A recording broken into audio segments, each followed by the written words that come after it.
کہ میں آپ سے اپنے اس حق کو کی وجہ سے پوچھتی ہوں جو میرا پر ہے، کہ کیا آن رسول اللہ صلی اللہ علیہ وسلم نے بات کہی تھی؟ تو کہنے لگیں کہ رسول اللہ صلی اللہ علیہ وسلم نے پہلی دفعہ میرے کان میں یہ کہا تھا کہ جبرائیل ہر سال میرے ساتھ قرآن مجید کا ایک دور کرتے ہیں، مگر اس سال 2 دور کیے ہیں۔ اس سے میں یہ سمجھتا ہوں کہ میرا وقت قریب آن پہنچا ہے۔ اور دوسرا پھر فرمایا کہ جب تو کہتی ہے سن کر میں رونے لگی، اور جب آپ نے مجھ سے کہا کہ آپ کیا یہ پسند نہیں کرتی کہ میرے خاندان میں سب سے پہلے آپ میرے سے آگے ملے گی، آپ جنت کی عورتوں کے سردار ہوں گی؟ تو کہتی ہے سن کر میں ہنسنے لگی۔ جب بھی سورہ نصر کا نزول ہوا، جو کہ قرآن مجید میں ارشاد ہے، اذا جاء نصر اللہ والفتح ورأيت الناس يدخلون في دين الله افواجا فسبح بحمد ربک واستغفر انہ کان توابا۔ جب یہ سورہ مبارکہ نازل ہوئی تو آپ نے صحابہ کرام کے سامنے تلاوت کی اور فرمایا لو اللہ کی فتح اور نصرت آ گئی ہے۔ پھر فرمایا مجھے میری موت کی خبر مل گئی ہے، شاید اسی سال رخصت ہو جاؤ۔ تو اس کے بعد آپ کا دستور یہ ہو گیا کہ ہر نماز کے بعد آپ اٹھتے بیٹھتے آتے جاتے یہ دعا کرتے سبحان اللہ و بحمدہ واستغفر اللہ و اتوب الیہ، اور کبھی یوں فرماتے سبحانک اللہم و بحمدک اللہم اغفر لی انک انت التواب، اللہم اغفر لی سبحانک اللہم و بحمدک اللہم اغفر لی سبحانک اللہم و بحمدک۔ حضرت عائشہ صدیقہ کہتی ہیں کہ میں نے ایک دن عرض کی کہ یا رسول اللہ، میں یہ دیکھتی ہوں کہ آپ ایسی دعا مانگتے ہیں جو پہلے کبھی نہیں مانگتے تھے۔ فرمایا میرے رب نے مجھے خبر دی تھی کہ میں اپنی امت میں ایک علامت دیکھوں گا، اور حکم دیا کہ جب وہ علامت دیکھوں تو اس کی حمد و ستائش اور تسبیح کروں اور اس سے مغفرت چاہوں۔ اب میں نے وہ علامت دیکھ لی ہے، اور وہ پھر آپ نے سورہ نصر کی تلاوت فرمائی، اور یہی نہیں بلکہ اس سورہ کے نزول کے بعد آپ نے تمام زبانوں سے زیادہ عبادت شروع کر دی تھی، اور ہر وقت امر آخرت پیش نظر رہنے لگا تھا۔ بیمار ہونے سے پہلے ہی آپ کی یہ کوشش تھی کہ صحابہ کے ذہن میں اپنی وفات کا خیال پیدا کرتے تاکہ جب یہ واقعہ پیش آئے تو خالی ذہن ہونے کی وجہ سے ان میں کوئی تشویش نہ ہو، بے اعتدالی پیدا نہ ہو، جیسے کہ عیسیٰ علیہ السلام کے حواریوں کا ہوا تھا۔ اچھا، تو بیماری سے پہلے ایک نہایت ہی مؤثر خطبہ آپ نے ارشاد فرمایا۔ پھر بعض میں ساریہ رضی اللہ تعالیٰ عنہ راوی ہیں کہ اس باز پر آنکھوں نے آنسو بہایا، دل خوف سے کانپ اٹھا۔ ہم نے عرض کی یا رسول اللہ، یہ نصیحت تو ایسی ہے جیسے رخصت کے وقت کی جاتی ہے، فرمائیے ہمیں آپ کیا وصیت کرتے ہیں؟ آپ نے اس کی تردید نہیں کی کہ نہیں نہیں ایسی بات تو نہیں، میں تو نہیں جانے والا، بلکہ آپ نے ارشاد فرمایا میں تمہیں ایک ایسے صاف راستے پہ چھوڑے جا رہا ہوں جس کی رات بھی ویسی ہی روشن ہے جیسے اس کا دن، میرے بعد اس راستے سے وہی بھٹکے گا جو کہ ہلاک ہونے والا ہے۔ تم میں سے جو جئیں گے وہ ان کے لیے بہت اختلاف دیکھیں گے، ایسی حالت میں تم اپنی جانی بوجھی میری سنت اور میرے ہدایت یافتہ خلفائے راشدین کی سنت کو مضبوطی سے پکڑے رہنا۔ یہ بات غور سے سنا ہے کہ میری سنت اور میرے خلفائے راشدین کی سنت، آج کے لوگ تراویح کے معاملے میں آرام سے کہتے ہیں کہ عمر نے شروع کی ہے، بیسو پر سنت نہیں کی ہے، عمر نے اس کو ایک امامت میں کیا ہے۔ تو یہ خلفائے راشدین کی سنت ہے، اس کو بھی مضبوطی سے پکڑنے کا آپ نے آخری خطبے میں حکم دیا۔ تو میں تم پر سماع و طاعت واجب ہے، اگرچہ حاکم ایک حبشی غلام ہی کیوں نہ ہو، اسے دانتوں سے مضبوطی کے ساتھ پکڑو، کہ مومن نرم ناک والے اونٹ کی طرح ہے، جدھر چلایا جائے چلا جاتا ہے۔ پھر آپ نے حضرت معاذ بن جبل رضی اللہ تعالیٰ عنہ کو یمن کی طرف رخصت کیا، انہیں بھی اشارتاً اپنے وفات کی خبر دے دی، اور آپ حضرت معاذ کو آگے تک چھوڑا تھا کہ کافر کو جو رخصت کرنے کے تھوڑا سا اس کے ساتھ چلتے تھے، تو حضرت معاذ گھوڑے پر سوار تھے، اب سواری کے ساتھ پیدل چل رہے تھے، انہیں رخصت کرتے ہوئے آپ نے فرمایا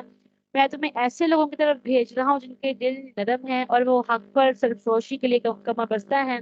لہٰذا ان میں سے جو تمہاری اطاعت کرے انہیں لے کر نافرمانوں سے لڑنا۔ اسلام اس تیزی سے پھیلے گا کہ اس میں داخل ہونے کے لیے عورت اپنے شوہر پر پیش خدمت کرے گی، بیٹا باپ سے آگے نکلنا چاہے گا، بھائی بھائی پر شفقت کرنے کی کوشش کرے گا۔ تو آپ نے فرمایا معاذ شاید اس سال کے بعد تو مجھے نہ پائے، جب تو لوٹے گا تو شاید میری اس مسجد قبر کو دیکھے گا۔ اس پر حضرت معاذ رسول اللہ صلی اللہ علیہ وسلم کی جدائی کے غم میں رونے لگے، آپ نے رونے سے منع فرمایا، میں رو نہیں معاذ، رونا شیطان کی طرف سے ہے۔ پھر مدینہ کی طرف مڑ کر دیکھ کر فرمایا مجھ سے سب سے زیادہ قریب وہ ہوں گے جو پرہیزگار ہیں، کوئی بھی ہوں کہیں بھی ہوں۔ تو گویا یہ سب سے قریب رسول اللہ صلی اللہ علیہ وسلم سے وہی ہے جو کہ پرہیزگاری اختیار کرتا ہے۔ تو بیماری سے کچھ دن پہلے ایک دن آپ باہر تشریف لائے، خطبہ دیا، گویا رخصت ہو رہے ہیں، اور آپ نے فرمایا میں محمد نبی امی ہوں، میں محمد نبی امی ہوں، میں محمد نبی امی ہوں۔ میرے بعد کوئی نبی ہی نہیں ہے، مجھے فواتح الکلم، جوامع الکلم، خواتم الکلم عطا کیے گئے ہیں، اور بتایا گیا ہے دوزخ کے کتنے نگہبان ہیں، عرش کے اٹھانے والے کتنے ہیں، مجھے خیریت دی گئی ہے، میری امت کو خیریت دی گئی ہے، جب تک میں تمہیں ہوں میری سنو اور اطاعت کرو، جب بلا لیے جاؤ تو کتاب اللہ کو مضبوطی سے پکڑے رکھو، جو اس نے حلال رکھا اسے حلال سمجھو، اسے حرام بتایا اسے حرام جانو۔ 28 صفر 11 ہجری کو رات تک کا آپ کو کوئی شکایت نہیں کی، اور آپ حضرت عائشہ صدیقہ کے گھر میں تھے۔ آپ فرماتی ہیں کہ لیٹے لیٹے آدھی رات کو اچانک تیزی سے اٹھ کھڑے ہوئے، میں نے کہا میرے ماں باپ آپ پر قربان ہو، کہاں آپ جا رہے ہیں؟ تو فرمایا مجھے حکم ملا ہے کہ وکیع کے مردوں کے لیے مغفرت کی دعا کروں۔ پھر اپنے خادم ابو موہبہ کو یاد کیا اور فرمایا مجھے وکیع کے قبرستان کے مردوں کے لیے دعا کرنے کا حکم ہوا ہے، سواری تیار کرو میرے ساتھ چلو۔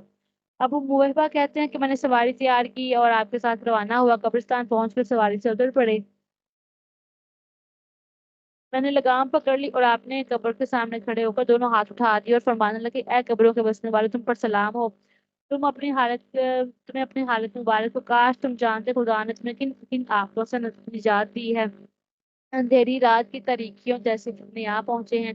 ایک کے پیچھے ایک چلا آ رہا ہے، ہر دوسرے پہلے سے بدتر ہے۔ پھر آپ اپنے خادم کی طرف مڑے اور فرمایا سنو، مجھے دنیا جہان کے خزانوں کی کنجیاں دے دی گئی ہیں اور ہمیشہ کی زندگی بخشی گئی ہے، پھر جنت لائی گئی، اختیار دیا گیا کہ چاہوں تو دنیا اور اس کی نعمتوں کو لوں یا اللہ تعالیٰ کی سے ملاقات اور جنت کو قبول کر لوں۔ پھر ابو محبہ کہتے ہیں کہ میں نے عرض کی کہ میرے ماں باپ نے سار آپ دنیا کے خزانے اور اس کی دائمی زندگی بھی لے لیں اور جنت بھی نہ چھوڑیں۔ یہ سن کر آپ فرمانے لگے نہیں ابو محبہ، میں نے جوار خداوندی اور جنت پسند کر لی ہے۔ پھر آپ نے دعا مغفرت کی قبرستان والوں کے لیے، اور اسی کے بعد آپ کی بیماری صبح کے وقت شروع ہوئی۔ کبھی سے واپسی پر آپ میمونہ کے گھر میں آپ تشریف لائے اور وہی طبیعت ناساز ہوئی، نتاشا کہتے ہیں جس دن بیماری شروع ہوئی آپ حضرت میمونہ کے گھر میں تھے، اور صاحب فراش ہونے سے یعنی بستر پر لیٹنے سے پہلے، بیماری کی شروع ہونے سے 2 دن پہلے آپ میرے گھر سے آئے گئے، بولے نہیں، حالانکہ آپ کی عادت مبارکہ تھی جب میری دروازے پر سے گزرتے تو کچھ نہ کچھ ضرور فرماتے تھے، لیکن مجھے اس بات سے بہت تکلیف ہوئی اور میں نے آپ کی توجہ اپنی طرف کرنے کے لیے کنیز سے کہا کہ میرا گدا دروازے پر ڈالنا، پھر سر پر پٹی باندھ کے گدے پر جا بیٹھی، تو اسی دوران میں آپ پھر گزرے، مجھے سر باندھے دیکھا، فرمایا عائشہ تیرا کیا حال ہے؟ میں نے جواب دینے کے بجائے کہا ہائے میرا سر گیا، اس پر آپ فرمانے لگے عائشہ تیرا سر نہیں میرا سر گیا۔ یہ پہلا موقع تھا آپ نے تکلیف کا اظہار کیا، ورنہ عادت سے کبھی کسی بیماری کی شکایت نہیں کرتے، اور فرمایا کہ میں نے ارادہ کر لیا تھا کہ تیرے باپ ابو بکر اور اس کے بیٹے عبدالرحمان کو بلاؤں اور اپنا حکم سنا دوں، تاکہ طمع کرنے والوں کو طمع کا اور کہنے والوں کو کہنے کا اور تمنا کرنے والوں کو تمنا کا موقع نہ ملے۔ پھر میں نے سوچا ہرگز نہیں، یہ اللہ کو منظور نہیں، اور نہ مومنین صادقین اسے وہ بھی اسے رد کر دیں گے۔ یہ کہہ کر آپ حضرت میمونہ کے گھر چلے گی اور بیماری نے زور پکڑا، بیماری سخت سردرد سے شروع ہوئی، تو اس بیماری کے دوران سر مبارک پر آپ پٹی باندھے رکھتے تھے، پھر فوراً تیز بخار چڑھا اور اس کی حدت کو کم کرنے کے لیے بار بار غسل فرماتے اور پانی میں ہاتھ دھو کر چہرہ تر کرتے تھے، اور بخار اتنا سخت تھا کہ حضرت عائشہ فرماتے ہیں کہ آپ کی سانس اس قدر تیز چلتی تھی کہ جیسے منقع کھانے والا بیج پھونک پھونک کر منہ سے پھینکتا ہے۔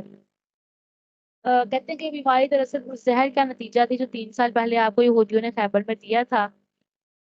مرحب کی بھتیجی زینب نے دیا تھا، اور اس نے کہا تھا کہ میں یہ بعد میں آپ نے پوچھا کہ کیوں میں نے دیا، تو اس نے کہا کہ میں نے اس لیے دیا تھا کہ اگر آپ بچے ہیں کہ آپ کو نقصان نہیں پہنچائے گا، اور اگر آپ چھوٹے ہیں تو پھر ہماری جان چھوٹ جائے گی۔ تو آپ نے ایک صحابیوں نے تو مشر نے کھایا تو وہ ان پر زہر کا اثر ہو گیا، لیکن آپ نے فوراً فصل لگوائی، یعنی رات سے گھومنے کے بعد دوسرے صحابہ کو بھی اس نے دیا۔ اس کے بعد اگرچہ آپ 20 برس اور آپ حیات رہے، مگر زہر اندر موجود تھا اور اپنا اثر کر رہا تھا، جب اس کا زور ہو جاتا تو آپ فصل کھلواتے تھے اور تخفیف ہو جاتی تھی۔ حضرت انس کہتے ہیں کہ جب سے آپ کو زہر دیا گیا، میں اس کا اثر آپ کے